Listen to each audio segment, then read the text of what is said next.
look at this. Hello, welcome to the Casino Dealer J channel.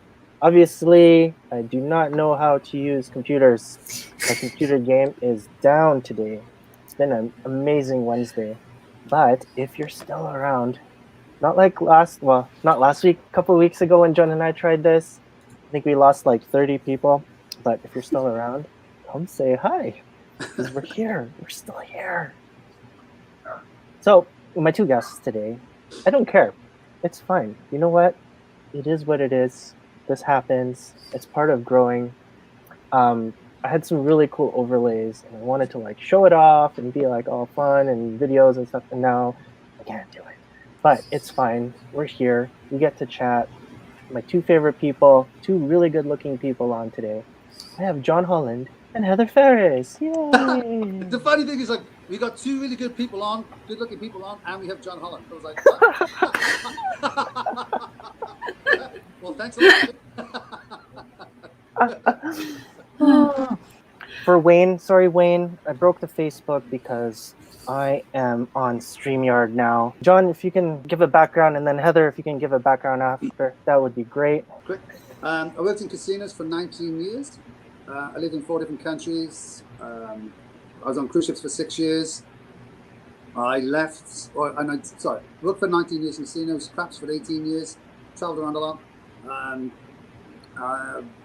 Came to Canada in 2000, worked until 2005, and then I decided I was no longer a threat to society. I got a normal job when I left, but I haven't been in casinos for 15 years. But in all honesty, I've never enjoyed a job more than I enjoyed dealing craps. So. Hi, I'm Heather. I am the founder of Vegas-Aces.com. We help train dealers all around the world. So if you want to learn a new table game, we will teach you for free. We have live streams on the subject matter and flashcards, articles, all sorts of resources to help you guys out. And I am also an adjunct professor at UNLV where I teach this over there. So, yep. Hi.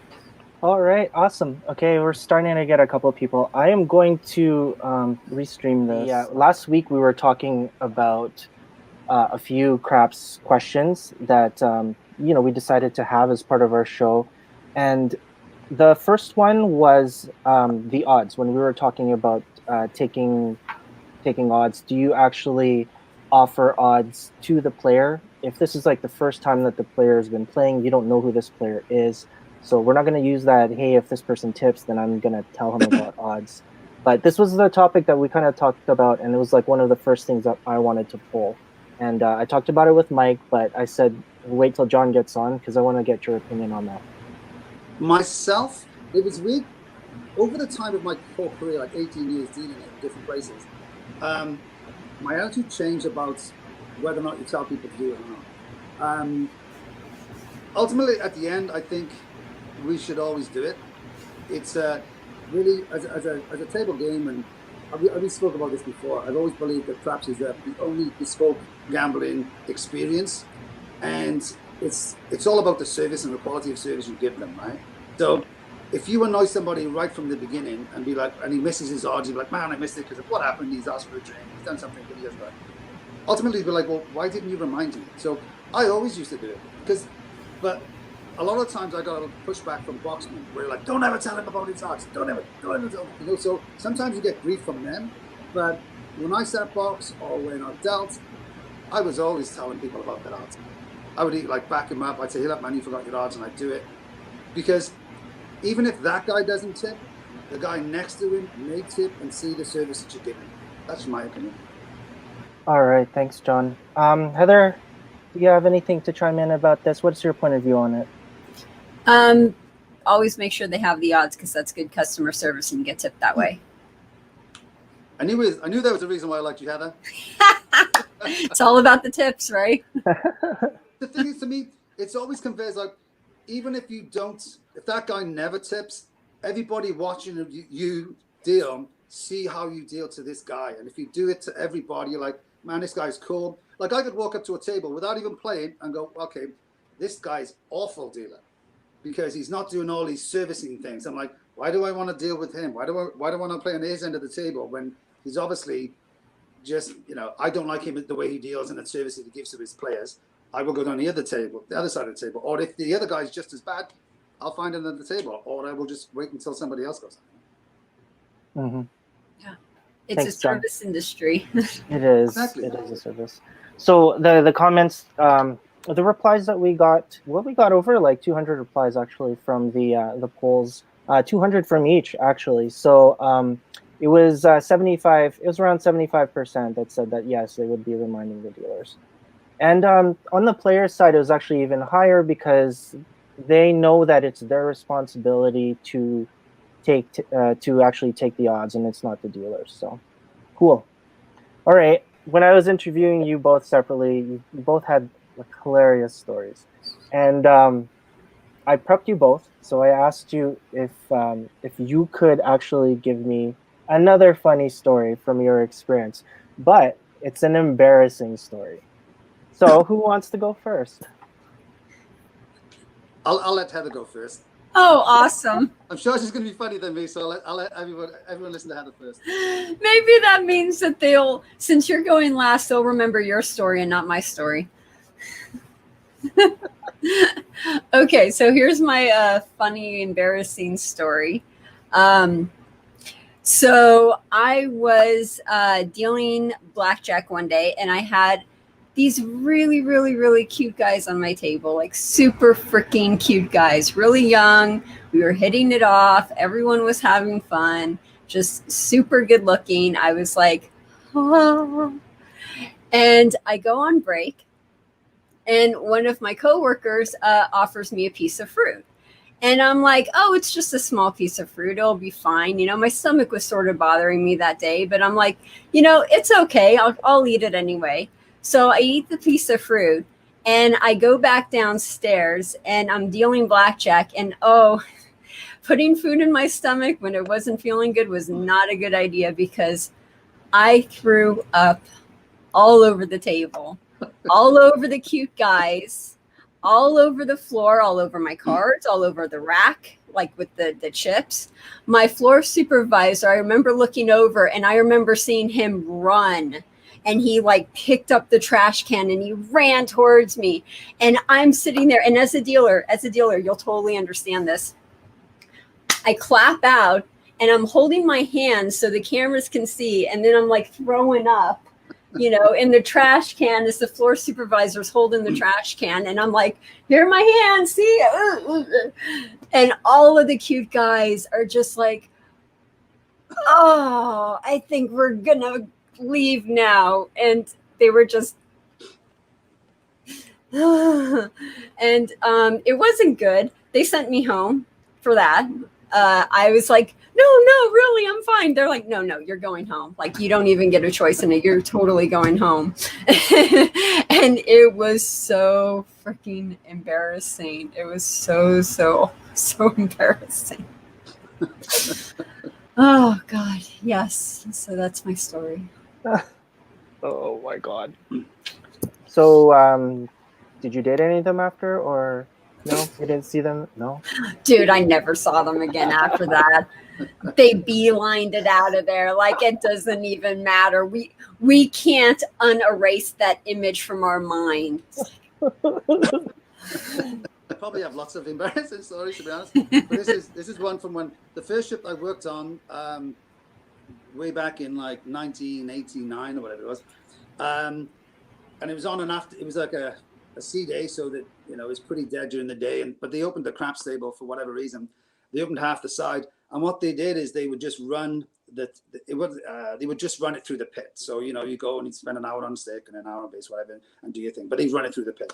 So we were there, and this couple come in, and they walk up to the table. They don't even, they're a young couple, good-looking couple, really friendly. The guy buys in for like $1,000 or whatever it was, and he's standing there, and he's the only player, and he stands on the back wall, and he turns around to us. He said, "Do you mind if my wife puts the dice, like this, like she grabs them kind of like by here, where's the camera, by here, and just puts them on my odds?"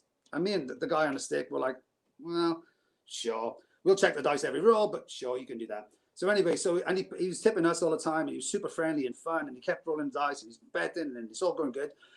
And as the afternoon goes on, the table gets fuller, and now all of a sudden he's kind of like getting closer and closer to me, until eventually he stood right next to me here, and it's busier. And then everything was going okay when, you know, he had the dice.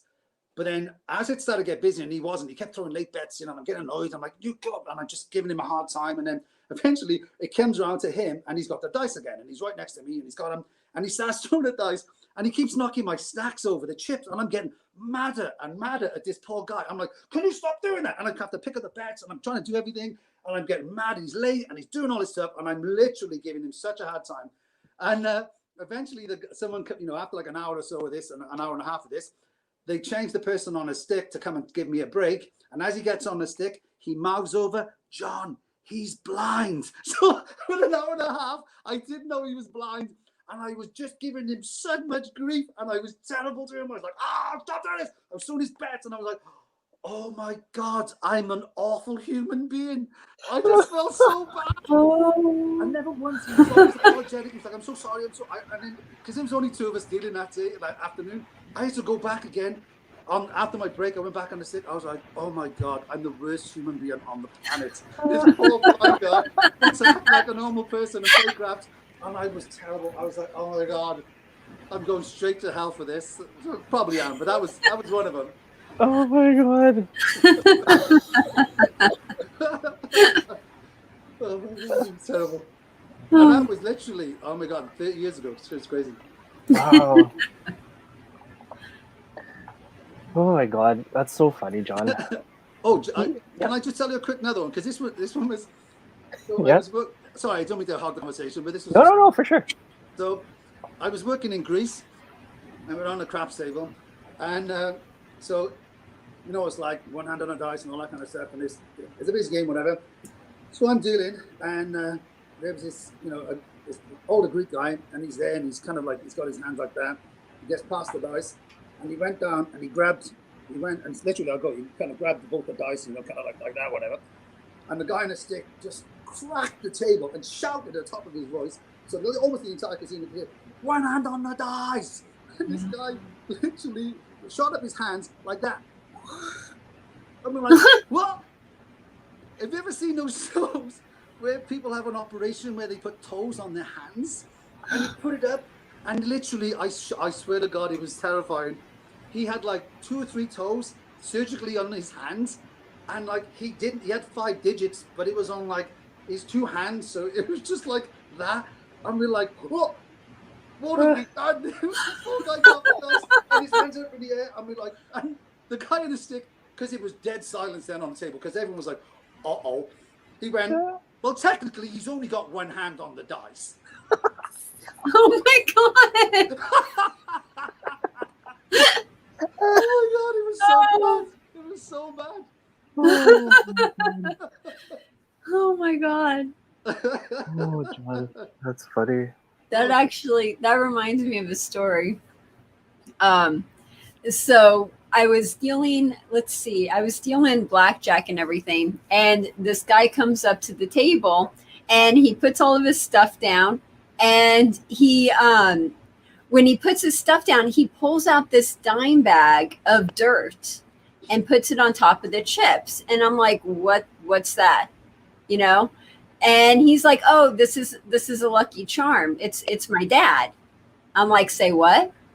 And he's like, yeah, his dad died. He got them, you know, they got him cremated. Every family member got literally a dime bag of his ashes. And then they all went off and did like Las Vegas stuff. And they all carried like a dime bag with them.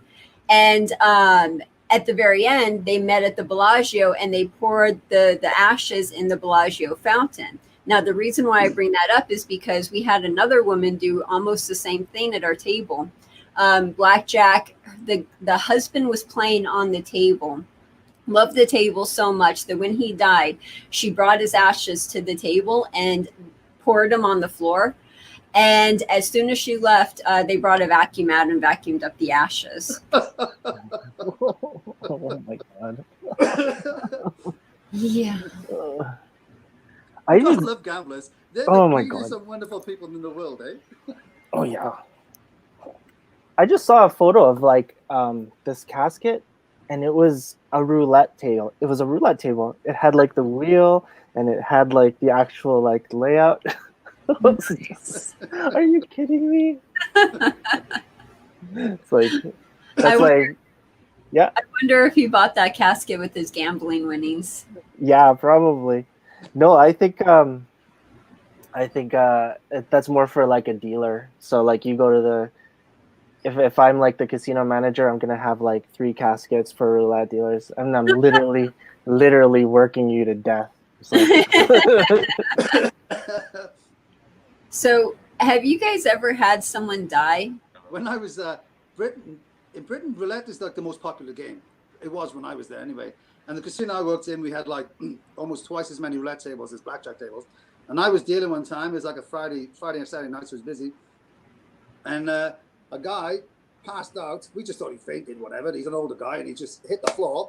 And everyone else just kind of gambled around him. Every wheel's still going, and he just like stopped over. And I'm like, I was like, because there we have like, you know, most casinos anyway, they have like one inspector for two, like one pit boss for 2 tables. So I think they don't walk around.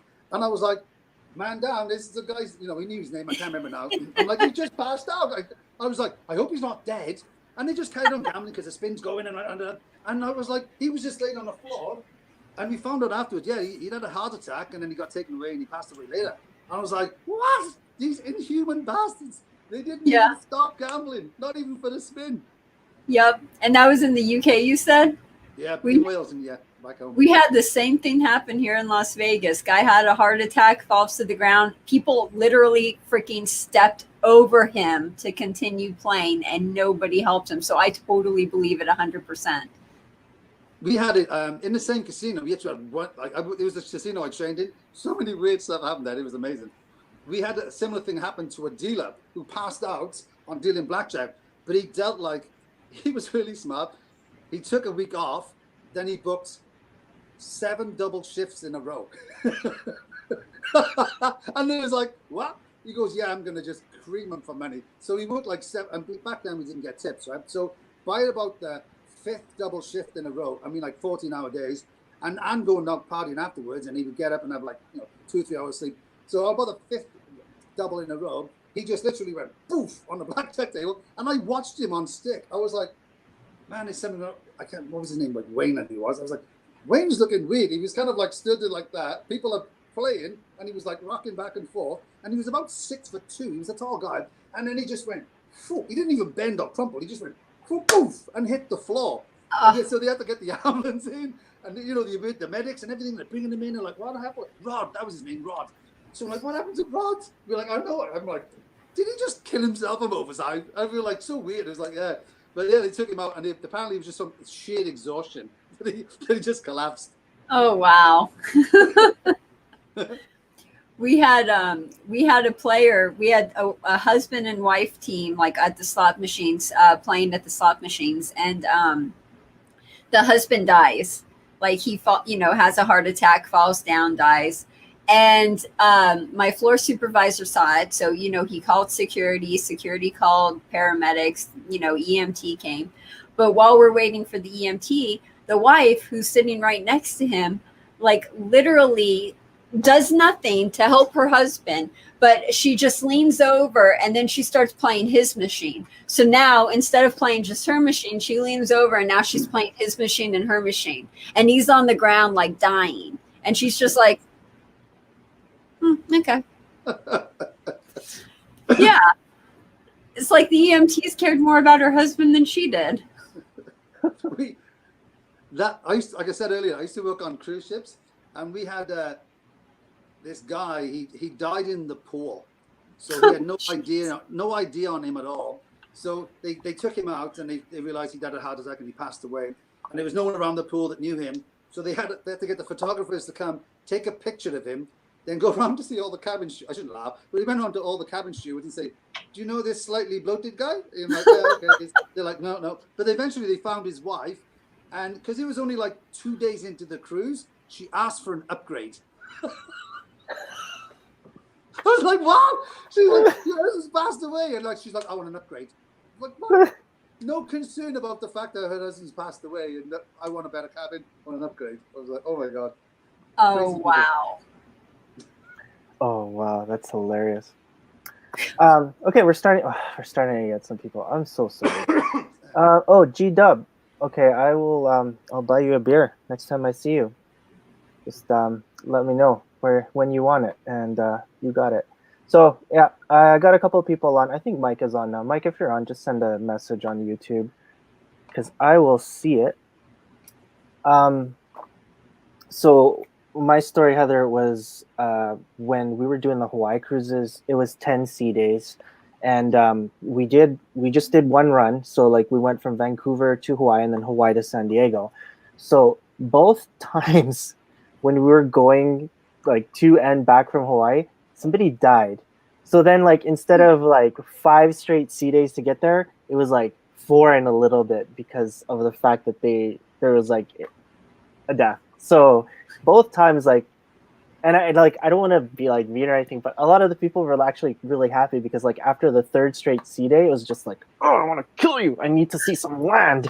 I'm getting freaky. Like people get so mad because like I cannot like stand it. I need to see some land. Once you get to Hawaii, it's amazing, right? There's just a lot of, the casino's not really open. Like the tokes are not very good because you don't really deal a lot. And like swear like the average age on those cruises was like 112. So then like you get out and you be on the floor and it's like 8:30. I'm like, where is everybody? And it's like, well, no, everyone went to bed already. I was like, oh, okay. That's why they call them the newlywed and nearly dead cruise. Yeah. Yep. Did you go on that cruise, John? Did you work that one? Yeah, I did it a couple of times. So, going from like the repositioning from Alaska to Hawaii and then coming down, we had one. So it was, the second part of, so you typically so you go from Vancouver, it'll be 5 days to Hawaii and then do maybe like a 6-day cruise around Hawaii. And then they'll drop passengers off and they'll pick them up in Hawaii and they'll do like a 5 or 6 day cruise. And for me anyway, at the time, then I did like 5 sea days down to San Diego. And sea days are awful because you're working like 14-hour days and you're losing an hour every time. It's kind of a pain and awful. So anyway, so we get to San Diego. We've been at sea for 5 days. Nobody's got off. Everybody's worked their butts off. We get there. We're supposed to have 3 hours in San Diego, and where the crew get off, it's just everybody can get off wants to get off just to see land. And there's another gangway where the passengers are getting on, and this guy comes on. They wheel him on in a wheelchair and an oxygen thing, and they wheel him on. And he dies on the gangway. So they're all like obviously all concerned about him, and they're trying to help him on the gangway, and they're doing all these things. And I've never seen so many people like unbelievably callous. They're like, just fuck him in. We need to get off. Just fuck him in. We don't just push him off. Get off. I want to get on the ship. Everyone, obviously, there was almost a riot with all these crew who just want to get off. So anyway, so our 3-hour time in San Diego got cut down to 35 minutes or 45 minutes. So we get off. And it was like, do you remember, Jay, do you remember Sean Bennett? So Sean Bennett was there. So there's me, Sean Bennett, this other Canadian guy. So we get off, we're like, what are we going to do? What are we going to do? We have 45 minutes, we're just crazy. We have a ton of money, let's go off and do something. And they were like, let's go to the post office. And I was like, that wasn't my first thought, but I wanted to go. So I'm like, okay, let's go. So we go to the post office. They're all mailing postcards home to Edmonton and whatever, and they're doing all like the normal things. I'm like, nope, don't want to do that. I just want to do something. I want to spend some money. So I'm there. I'm like, the only thing I could buy, I bought 15 feet of bubble wrap and and like a ton of stamps. I didn't need either. So we get back to the ship and I'm turning back. Okay, I don't want to be late. So we get back on the ship and like, well, what did you do? I was like, I bought 15 feet of bubble wrap and some stamps. They're like, why? I'm like, I don't know. I just needed to spend money. So that night, after the casinos, closed and everyone's partying it up, we bring it out. So we got this whole 15 feet of bubble wrap, might have been longer. And all we do, everybody's popping this bubble wrap, all drunk as skunks. Just like, oh yeah, and they're like, this was a great idea, John. I'm like, I told you, who wants to stop? Oh my god. So random, man, honestly. It was weird. I was like, oh, it was like one of those supermarket shoppers where you're just grabbing stuff. I was like, oh, bubble wrap, stamps. It was just the weirdest thing.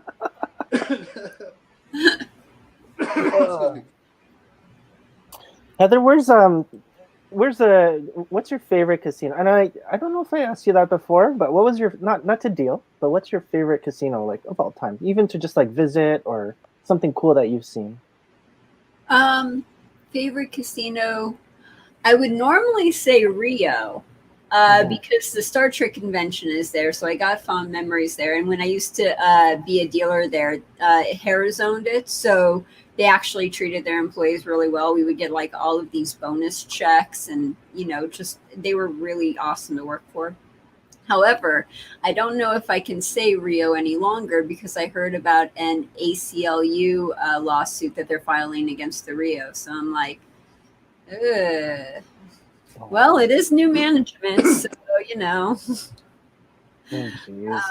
yeah. But yeah, so either the Rio or maybe let's say Bellagio because I like the Bellagio Gardens. Mm-hmm. I think John, I also asked you that question. How about like to visit? I know you're not really like the casino. It's about the people and everything. But was there a casino that you like visited where it's just like, hey, this is nice. I could work here. The people seem to be good. Um, to be honest, a lot of places I used to go to and gamble, and I was like the worst gambler in the world. I was like, I would go. I think did I tell you my blackjack system? I might have told you. There was me and this guy Kevin O'Donnell, and he was from the Edmonton area, and he was like this big 6 foot something guy, and he's big guy, and he's so much fun. I love him. He's so much fun. Anyway, we created this blackjack system. So me and him would go out because we hated blackjack dealers. We're like, oh, these guys, everyone's an expert, and 99% of them are not. So we would go out, and our bet was over 11 double, under 11 stay. Didn't matter what the dealer had. That's all we used to do. And we would always tip every single hand, and we double up. We just do whatever. So it was more a case of like which casinos let us play than which casinos I liked. Because a lot of places they'd be like, you need to go. Just go. So I get kicked out. I used to get kicked out a lot. So but on traps, some of the Ruby casinos I kind of liked. Some of them were kind of cool, I suppose, once in a while. But I like them when they kind of like they realize you're dealers and it was kind of some mutual respect and maybe they treat you well, right? That's the ones I kind of liked because they go, okay, oh, he's a dealer, let's give him some beers. They're going to tip you. I'm going to blow all the money. You're going to get half of his tips anyway. So I kind of like those places rather than ones who are like, oh, he's a dealer. I'm just going to be a dick to him because he's a dealer. Those ones, I'm like, okay, then I'll make this really awkward. I That's funny that you mentioned that because like I was there was one time I went to Aruba, so then we went there. It's just part of the cruise, right? When I was working there, and we went to play. And it was like the first time that I saw like on the craps table the stick man. He had the microphone hooked up. So then like when he was talking, he was making like the stick calls. You could hear it everywhere. And I don't know if this was Crystal Casino. I don't remember the name, but it was connected to the mall or the shopping center there. So then, like when you're outside of the shopping center, it's like, what the heck is that? How come I hear like dice calls? Like, yeah, That's it's this cool. guy. This guy has a microphone. So like we go and we're attracted, and then we end up playing, and I go onto the table, and I'm just with like a couple other people, like a couple other dealers from the ships, and we're just playing. It's like $5 table. Okay, this is good. We can playing the odds, and like they're getting all in there, and they're like, hey, we're dealers too, and they're like, oh yeah, that's great. So the base dealers all like friendly and everything. I had like $20 odds on the five. The number hits. He gives me 5 chips. I'm like, dude, you shorted me $5. He's like, no, I didn't. I'm like, yeah, you did. Like, look, right? And I kind of like I fanned my chips out, and he only gave me like 5 chips. He owed me like a $5. I'm like, that's not a big deal. He's like, he whips me this five, and then you can see like he's just mad at me all of a sudden, and like his goal was just to like piss me off. And I'm betting like Heart 6 and A, 2 way, 2 way, and like the other side was like all happy and everything. When this guy got like tapped in, he goes, "Thank you for trying. Thank you for trying. Thank you for not trying." I was like, "Oh, me? What?" I was like, "What? What did I do?" It's like, I'm with you guys. He was just like, "Wait, how is this happening?"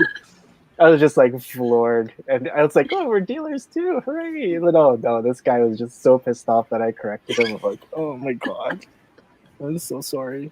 I should, I should have just, I should have said nothing." Just short me $5. Do you guys notice that when you're in a casino, if a dealer is really awful or bad or anything like that, do you just feel that inside, like, I want to say something, but I know I can't say anything, but I really want to say something, but I know I can't say anything? John? It's it might be awful. And, sometimes they're awful because they're new. But if they're awful and they think they're better, then I'm like, man, this guy's terrible. And in all honesty, it all depends if I've had a drink or two. The more the more drinks I've had, the less I'm like the restraint I have, and I'd be like, why are you being a dick? Why are you treating me like this? And it's like, okay, So but I try not to be. I never try to be like horrible to dealers anymore. I don't really like doing that. I never liked it as when I was there, but some people just become so cocky. It's just like, oh man, why you think you're so good, but you really aren't. I mean, I just remember saying to Jay before, sometimes one of the things I did was I traveled a lot, and I was like, okay, well, where's a busy game? I went to London, then I did gambling ships, and then I went to illegal ships, and I did all different things. And then I kind of learned progressively as I went from ship to ship, place to place. But the challenge I find in Edmonton anyway, because the game isn't very busy anymore from what I've seen.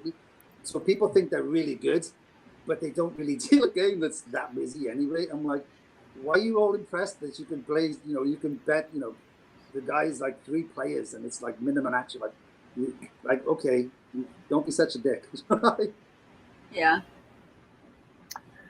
Yeah. Oh, G-Dub, good night. You gotta go? Okay, take care. Yeah. Oh man, I had a story about that, John, because you just brought it up, and I did talk about it when I actually interviewed Mike the first time, and I edited it out because I was like, oh no, I don't want to be that guy. But then okay, I'll tell you the story because it's you guys. So I go and I just visit. I visit one of the old casinos that John and I worked at. So then that narrows it down. I'm not going to say the name, but so yeah, it might be in a really big mall. So anyways, I go there and I say hi to the originals and all the people that we know, John, and we go to roulette, and one of the dealers is there, and he's just like, yeah, comes in, he's like, oh, how are you doing? I'm like, I'm good. How are you doing? He's like, well, I'm great. Like, you know what? Like, this is awesome. Like, I'm on roulette all the time. Finally, I've been waiting for this. I'm like, well, hey, good, congratulations. And he's just like, yeah, man. Like, I'm the best. Like, obviously. I'm like, what? Like, you're just kidding, right? He's like, no. Like hands down, like I'm untouchable. Like, there's no one even close to me. Like, I give you a run for your money too. And I'm like, what? Like, what are you talking about? First off, like, I wasn't even a good roulette dealer. So like, please do not compare me, because there's so many people before me that were amazing. Like my ex could kick my butt in chipping. Well, she taught me, but anyways, I'm not gonna talk about her because I'm married and my wife might be watching this. But anyways, she people like her and then all the people ahead of me, they were so good. And I'm like, when someone says that, it just makes me mad, because it's like, just have some respect for the people before you. And yeah, that game is not the same as when we were dealing before. And I hate saying that back in the day, but honestly, this guy is here, you're dealing dollars. So Heather, we have ones, 2.5s, 5s, 10s, quarters. That's all there is on the roulette table. And this guy's betting, he's playing that. And it's only 200 chips. When I was on there, it was 300. So people were flat pushing 200, 260, and 300 chips. Nobody is even close to that right now. And when you talk about chipping, it was intense back then. And the pace of the game was so different, because it was so good because the players were so smart before. You'd spin the ball, have your payouts out. Once it was done, that ball was spun again. There's no delay. It's any call bets or anything, but it's this whole progression, from when I saw it before to now, it's just been stagnant. Honestly, the game's slowed down so much because I don't want to use customer service as the reason why, but it's just yeah, players have been no, wait, no, and it's you can bet corners, you can bet 12s, you don't have to put one chip on 12 numbers, but it's so bad now. It's like, ugh, it bothers me. I don't know what you guys think about it, but My favorite was when a roulette player would come up and they'd be like, "Oh, it's a $5 minimum," and then they put $5 on top of each number. So $5 on 5, $5 on 12, $5 on. I'm like, no, it doesn't work that way. But to talk about what you were saying before, if someone has to go around saying how awesome they are at something, they probably aren't awesome at it. Like they're probably really horrible at it. Because if they have to tell you, then that means that they can't do what it is. They have to, instead of demonstrating it, they have to tell you. If they have to tell you, they can't do it. If people could do it, they don't have to tell you because you could see it. You know what I mean? Yeah. So I'm done. Sorry. No, I agree with Heather too. I mean, like all the best dealers that I ever seen, didn't matter what game it was, they never turned to, like for the most part anyway, they never turned around and said, "I'm the best dealer." You just saw them, you're like, "Holy smoke, man, that was really cool. I'm gonna blatantly steal the way you just did that," and I'll just blend it into my kind of like potpourri of how I deal stuff. You're like, "Oh, that was a cool move," or "That was a real cool." But yeah, I mean, but one thing I would say, in all my experience, I think the best blackjack dealers I ever saw were all women. I don't know why. I just think all of them, like, I was terrible, to be honest. I was never good. I'll tell you, a long time ago, a lot of the casinos I worked in, it was, especially Jay knows, especially on ships and back in Britain in the 80s, drinking was allowed. I mean, you go out, you drink lots, and you come back and you try and deal. I could never deal blackjack. I could, because my hand it was always terrible. Roulette and craps, I could deal, no problem. No matter what condition I was in, I could always deal. But blackjack, I was terrible. I just couldn't get the cards out. It would fly everywhere. It was just, oh my God.